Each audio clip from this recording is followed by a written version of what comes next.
हरिवंश राय बच्चन साहब ने एक बड़ी कमाल बात कही और बच्चन साहब उस बात को हमेशा रिपीट भी करते हैं, अमिताभ बच्चन साहब, कि अगर आपके मन का ना हो तो ऊपर वाले के मन का होता है और ऊपर वाला कभी किसी का बुरा नहीं करता। तो जो होता है वो अच्छे के लिए होता है।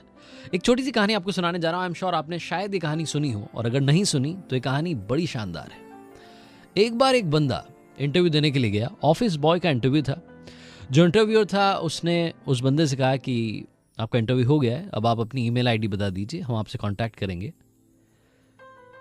इस व्यक्ति के पास ईमेल आईडी नहीं थी। इसने कहा मेरे पास ईमेल आईडी नहीं है।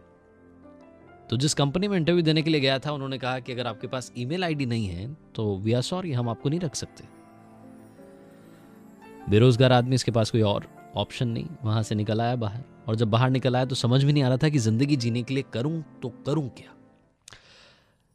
इस बंदे की पॉकेट में सिर्फ $10 थे और ये $10 लेकर के सुपरमार्केट पहुंचा, वहां से टमाटर खरीदे। और टमाटर खरीदने के बाद सोचा कि क्यों ना इन टमाटरों को बेचने के लिए निकल जाता हूं। घर घर जाकर के उसने टमाटर बेचे। शाम तक उसके पास जो कैपिटल थी यानी कि $10 वो डबल हो गए $20।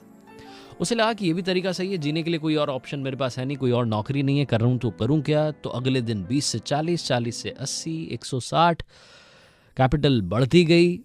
धीरे धीरे धीरे लगभग साल भर में इस बंदे ने एक ट्रक खरीद लिया। फिर इसने एम्प्लॉय रख लिए, वो जाकर के सब्जियां बेचने लगे। 4 साल में इस बंदे का खुद का सुपरमार्केट हो गया। और 4 साल बाद इसके जहन में आया कि अब अच्छी खासी दुकान है, सुपरमार्केट है, इतने सारे लोग हैं, तो मुझे इंश्योरेंस करवाना चाहिए। इसने इंश्योरेंस कंपनी वाले कॉल किया और बुलाया कि आना भाई, मुझे भी इंश्योरेंस चाहिए। तो जो एजेंट था वो पहुंचा और बोला कि सर फॉर्मेलिटी कर लेते हैं, फॉर्म भर दीजिए, आप आपकी ईमेल आईडी बता दीजिए।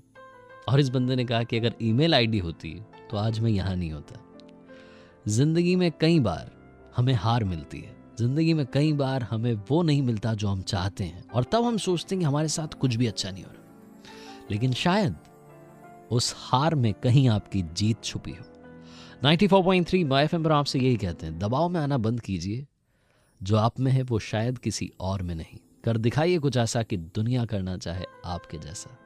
और याद रखिए, अगर आप कुछ अच्छा सुन रहे हैं तो आप माय एफएम सुन रहे हैं। चलो आज कुछ अच्छा सुनते हैं।